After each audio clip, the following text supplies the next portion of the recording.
Prophecy is the story of a brother who slept and woke up in Foreverland. He looked around, nothing's familiar. He wondered how it got to be there. He took a walk around the city and saw this brick house with a small door. Walked into the room and saw a man in white. Ce matin, donc, nous voulons continuer dans ce thème que nous avons commencé il y a quelques semaines. Nous étions en train de nous questionner, bien entendu à la lumière des Saintes Écritures, à savoir le péché, qu'est-ce que c'est. Parce qu'il est évident, nos jours, que l'être humain ne connaît plus la notion du péché. C'est pourquoi nous voyons toutes sortes d'injustices, toutes sortes de dépravations qui se passent. Et le Seigneur a voulu que nous puissions ramener ou réveiller cette notion dans l'esprit de tout un chacun d'entre nous en partant sur les bases de sa sainte. Et comme nous avons vu dès le début de l'exploration de ce thème dans le livre de 1 Jean au chapitre 3, verset 4, particulièrement le verset 4 nous fait comprendre que tous ceux qui pêchent violent la loi. Parce que le péché est la violation de la loi. Dans les lois de nos différentes nations que la loi divine. Lorsque quelqu'un viole la loi dans une nation, il est passible. Alléluia. C'est pourquoi il y a des cellules et même il y a des prisons. Et s'il y a des cellules physiques et des prisons physiques, il y en a également dans le spirituel. Ce qui veut dire que lorsqu'on viole la loi de Dieu, on est passible également de peine. Même si on ne voit pas Dieu agir, même si on ne le voit pas réagir par rapport à ce que nous avons fait, dans le monde spirituel, nous courons des peines. En fait, nous ouvrons des portes par lesquelles l'adversaire de Dieu, qui est également l'adversaire de l'être humain, s'acharne contre nous. C'est pourquoi Dieu nous invite à nous détourner du péché. Alléluia. Afin de ne plus laisser cet accès libre à son adversaire, Satan, le diable, qui n'a que pour dessein de détruire l'être humain. Et nous voulons ainsi nous tirer le thème, parce que c'est un thème très vaste, mais touché à un bout. Nous avons eu à parler du péché qui régnait dans l'Église, qui est supposé être l'instrument de Dieu par lequel il veut éclairer la nation, la société. Et nous avons fait ce constat amer, ce constat douloureux, que le péché a envahi l'Église. Et dans l'Église, on se sent à l'aise lorsqu'on commet le péché. Bien que prêchant cette parole nous interdit le péché. Mais comme nous avons dit il y a 2 semaines, que la parole de Dieu, le message de l'évangile ne s'adresse pas seulement à nous, mais s'adresse également à la société.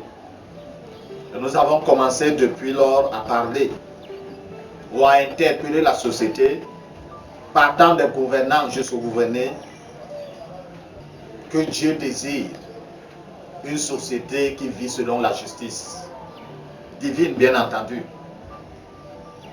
et une société dans laquelle le droit règne. Mais malheureusement, nous constatons que de jour en jour, les choses s'empirent. Parce que les hommes ont décidé de se détourner de Dieu pour se tourner vers l'adversaire. Bafouer la loi de Dieu pour accepter la loi de l'adversaire. Et celle de l'adversaire, c'est pêche comme tu peux et comme tu veux. Et ce matin, par la grâce de Dieu, nous voulons ainsi continuer. Et nous allons lire dans le livre d'Ecclésiaste, dans le chapitre 5. Nous lirons juste le verset 7. Ecclésiaste chapitre 5, verset 7. Il est dit, si tu vois dans une province le pauvre opprimé, le droit et la justice violés, ne t'attends pas, car un homme de rang élevé est placé sous la surveillance d'un autre de rang plus élevé, et au-dessus d'eux, il y en a de rang plus élevé encore. Alléluia. Tel était le constat d'un roi, un gouvernant, qui a réalisé que lorsque de telles choses se passent dans une province, se passent dans une nation, qu'on ne s'en étonne pas, parce qu'un homme de rang élevé est sous la surveillance d'un autre qui est plus élevé en rang que lui, et au-dessus de lui, il y en a encore de plus élevés. Il a fait le constat il y a plusieurs siècles. Et de nos jours, c'est grave encore. Bien qu'on puisse parler des droits de l'homme, nous constatons que ceux-là même qui ont établi ces droits de l'homme sont les premiers à les violer. Bon, ils disent que le pauvre n'a pas droit d'aiser. Et c'est ainsi que le pauvre est opprimé dans toutes les nations. Dans celles qui sont, comme on dit, développées et avancées, que celles qui ne le sont pas, le pauvre est opprimé. Et ses droits sont bafoués. La justice et le droit sont violés. Et c'est les gouvernants qui sont en tête. Ceux-là qui sont supposés donner l'exemple dans leur nation, dans la marche, dans la justice et dans le droit, qui sont supposés veiller à ce que les choses marchent selon même la constitution qu'ils ont établie dans leur nation. Ce sont eux les premiers à violer même cette constitution. Et comme on a vu tout à l'heure, un grand est sous la surveillance d'un autre grand. Ce qui veut dire que même si tu lui portes plainte, lorsque la plainte arrive, tu es son colère, on va prendre ton dossier, on va froisser, on va jeter dans la poubelle. Alors, et c'est ainsi que la société humaine est en train d'aller dans la déchéance, dans la profondeur de l'injustice, de l'immoralité, de toutes sortes de dépravations. Même les nations qui donnent des leçons de morale et de droit et de justice aux autres ne sont pas épargnées. Alléluia. Parce que le péché ne concerne ton mode de civilisation. Amen. Le péché domine l'être humain. Aussi longtemps que celui-ci n'a pas réalisé cette domination et est décidé de se détourner du péché pour se tourner vers le Seigneur Jésus-Christ, il va rester toujours sous la domination du péché. Amen. Quel que soit le genre de nourriture qu'il mange, quel que soit le genre de vêtements qu'il porte, quel que soit le genre de maison dans laquelle il habite, quel que soit le genre d'avion qu'il peut avoir en sa possession, il va demeurer sous la domination du péché. Et si un tel homme meurt dans cette situation, comme la coutume humaine a établi, le jour de la veillée mortuaire, on va appeler un ministre de culte qui va venir et qui va faire un beau discours, qui va arrondir les bouts et qui va déclarer que celui venant au ciel, gloire soit rendue à Dieu. Mais tel que la Bible nous fait comprendre que si nous mourons dans nos péchés, c'est la perte éternelle pour Dieu. Nous allons droit en enfer. Nous allons donc dans cet étang ardent de feu qui est préparé. C'est pourquoi Dieu crie encore haut et fort, interpellant tous ceux-là qui sont élevés en autorité, c'est-à-dire les gouvernants, quel que soit ton niveau d'autorité, à revenir à lui d'abord. Parce que même la justice, même la constitution de ta nation, tu ne peux pas la suivre si tu n'es pas en avec Dieu. C'est lui qui peut te donner la capacité de vivre selon la justice. Sa justice, bien entendu, qui est élevée au-dessus de la justice humaine. Et Dieu appelle également les gouvernés. Que l'on ne dise pas, moi je ne suis pas un gouvernant, je suis seulement un gouverné. Dieu appelle également les gouvernés à revenir à lui. Pour le salut de leur âme, pour leur sécurité éternelle. Parce que le monde dans lequel on est passager. La vie que nous avons n'est pas éternelle, elle finit. Même si on dépasse 100 ans, même si on vit 200 ans sur cette terre, un jour viendra, on mourra. Et lorsqu'on mourra, où est-ce que nous allons nous retrouver? Telle est la question à laquelle nous devons répondre. Et tel que je disais la fois dernière, le retour du Seigneur Jésus est plus proche à notre qu'en ce temps-là, lorsqu'il disait que je reviens bientôt. Donc ce bientôt s'est très vite rapproché. Et il est donc question pour chacun, tant dans l'église que hors de l'église, réaliser que le Seigneur est à la porte. Et comme il est à la porte, il vient seulement prendre ceux-là qui se sont réconciliés avec Dieu et de lui. Seulement ceux-là. Il ne vient pas pour tout le monde. Il vient d'abord prendre ceux-là qui se sont réconciliés avec Dieu au travers de lui. Qui ont reconnu qu'ils ne peuvent plus diriger leur vie et qui ont remis la seigneurie de leur vie entre les mains du Seigneur véritable. Sans cela, nous ne nous imaginons pas les beaux discours qu'on nous fait entendre. Pendant qu'on vit, on ne fait aucun cas de Dieu. Mais lorsqu'on meurt, on part louer la musique en disant chrétienne pour venir mettre. Depuis le jour de l'annonce de la mort jusqu'au... même après l'enterrement, on continue à mettre. Comme c'est passé c'est la conscience de Dieu. Ou c'est la conscience humaine qu'on veut apaiser que non. Ne vous inquiétez pas, il est au ciel. Mais la Bible est très claire là-dessus. Celui qui meurt dans ses péchés se retrouve dans l'éternité sans Dieu. Puisqu'il a aimé vivre ce court temps sans Dieu, il va se retrouver dans un temps infini sans Dieu. Il est question donc maintenant, si nous voulons vivre dans l'éternité, de nous repentir, nous détourner de nos péchés et de croire en Jésus-Christ. C'est l'appel que Dieu lance à chaque être humain. Que tu sois un gouvernant, que tu sois un gouverneur, c'est de te repentir, de te détourner de tes péchés et d'accepter Jésus comme le seul Seigneur de ta vie. Et nous disions la fois dernière que le diable a su tromper l'esprit humain en faisant comprendre que c'est lui qui a le monopole du pouvoir. C'est pourquoi d'aucuns même au prix de leurs membres de famille, il les livre pour avoir un certain pouvoir, pour avoir une certaine position d'autorité. Mais malheureusement, le diable, lui, il sait quelle est sa finalité. Ceux qui l'attirent dans ce chemin, c'est eux qui ne savent pas quelle est leur finalité.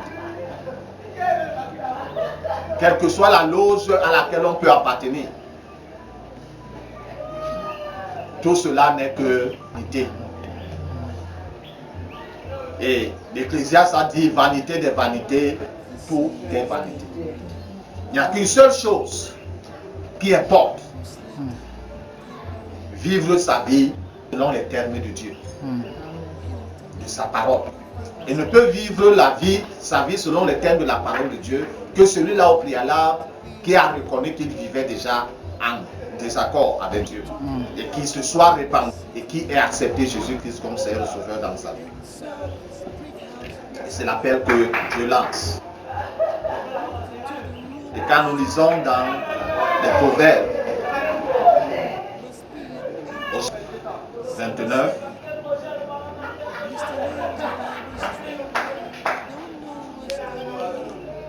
au verset 2, il nous est dit: quand les justes se multiplient, le peuple est dans la joie. Quand nos méchants dominent, le peuple gémit. Nous pouvons donc comprendre ces pleurs, ces gémissements de notre société actuelle. Que ce soit les pays les plus avancés,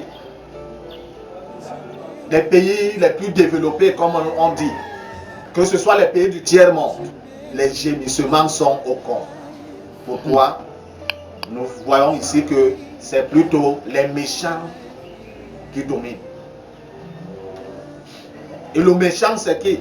Pas seulement celui qui peut prendre le couteau, tuer son voisin. Le méchant, c'est celui qui a décidé de se détourner du Dieu créateur pour suivre une certaine autorité spirituelle, maléfique, bien entendu. C'est lui le méchant. Celui qui se détourne de la parole de Dieu pour mener sa vie comme il veut, Dieu le considère comme un méchant. Et une telle personne ne peut que vivre selon les critères qu'il a choisis. C'est pourquoi nous voyons les crimes dans notre société. Les assassinats. Il suffit que je constate que l'autre est mon adversaire. Que ce soit dans le politique, que ce soit dans le domaine économique ou financier, que ce soit dans le domaine du travail, je suis prêt à l'abattre. Et cela, c'est l'expression de la vie d'une personne qui s'est détournée de Dieu. Même si le dimanche, on peut aller à l'église, même si en quelques occasions des fêtes où on part à l'église, on s'assoit dans une chapelle, et que mes adversaires politiques sont en danger, que ce soit dans mon parti politique, que ce soit dans un parti d'opposition quelconque, ou alors mes adversaires d'affaires, ceux dans le même champ d'affaires que moi, sont en danger. Quand je sens qu'il veut gagner le business dans lequel j'ai trop misé, je l'élimine. Quand tu fais cela, un jour va arriver, quelqu'un d'autre. Parce que le Seigneur a dit très clair, celui qui tue par l'épée mourra également par l'épée. C'est ce que nous constatons au sein de nos nations. L'un renverse l'autre par un coup d'État et quelques plus tard, il est aussi renversé par un coup d'État.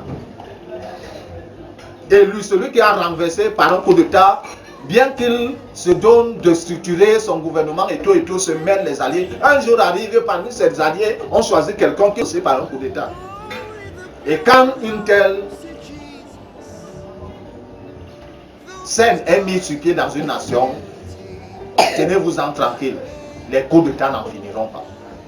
À moins qu'une telle ne répande depuis les dirigeants jusqu'aux dirigés, se détournent de leur péché pour se tourner vers Dieu. C'est lui qui peut apporter la stabilité politique et sociale véritable. Alléluia. Dieu invite les nations, les dirigeants, comme les dirigés, à la repentance. Alléluia. C'est le seul moyen, l'unique, par lequel on peut éviter l'enfer tel qu'on l'appelle communément. C'est l'unique moyen. Les offrandes ou les dons qu'on peut donner dans les orphelinats ou dans d'autres œuvres ou même à l'église ne nous payent pas le salut. Le salut est gratuit et passe par une véritable repentance sincère. cause du pardon de ses péchés. Je disais la fois dernière, jusqu'à quand les dirigeants vont-ils continuer ces massacres? Est-ce qu'il faille que toute leur population finisse? Que ce soit dans les pays civilisés. Ils ont établi des groupes bien formés, bien spécialisés pour les attentats, les assassinats politiques. Dès qu'ils sentent que l'autre veut monter, on le tue. Depuis ces pays civilisés, et c'est ce qui se transmet dans les pays du tiers-monde, le pauvre est opprimé. Parce qu'il n'a pas de moyens. Les tribus minoritaires dans nos pays sont davantage écrasées. Et Dieu regarde, il se pose la question, est-ce la justice même humaine? Est-ce que c'est ce que la constitution de chacune de nos nations a établi, que le pauvre on doit l'éliminer, que la tribu minoritaire dans un pays quelconque doit être ici? Je n'ose pas croire que c'est ce qui est écrit dans nos constitutions. Si nos constitutions qui sont imparfaites ne stipulent pas cela, à combien plus forte raison la constitution du Créateur? Nous voyons donc qu'il y a urgence de repentance tant parmi les dirigeants que parmi les dirigeants. Dieu en ce jour ne regardera pas ton poste d'autorité. Soit tu roi ou président ou général ou quoi, il ne regardera pas cela. Ça ne l'influence pas. Et le Seigneur Jésus disait à son peuple, les Juifs, que ne pensez pas que c'est moi qui vous condamnera. Celui que vous condamne, c'est Moïse, en qui vous avez mis votre confiance. C'est-à-dire quoi? La loi que Dieu a établie, c'est elle qui condamne l'homme. Et Dieu ne va que prononcer la sentence. Pendant qu'il est encore temps, où il peut encore pardonner, il invite tout un chacun à revenir. Toi qui entends ce message, ou qui entendras ce message, réalise encore le privilège qui t'est donné de te détourner de cette voie de perdition pour revenir à Dieu. Pour ta sécurité, tant pendant ce peu de temps qu'il te reste à vivre, que dans l'éternité. Sans cela, lorsque tu mourras, c'est là où tu réaliseras quel est le choix que tu as fait pendant que tu vivais. Que Dieu bénisse sa sainte parole dans nos cœurs. Mais surtout que nous puissions la mettre en pratique. C'est-à-dire quoi? Repentance. C'est le mot d'ordre que Dieu lance. On parlait hier à l'église, mais aujourd'hui Dieu parle à la société. Dieu plus haut élevé, Dieu basse place. Restez ainsi édifiés au nom de Jésus-Christ Nazareth. Amen. The last thing I remember was I slept last night. This is a border town that takes you where you get a crown. Must have heard of heaven where you came from. Only those whose name I find written in this book of life will forever be in paradise. Is your name in this book of life?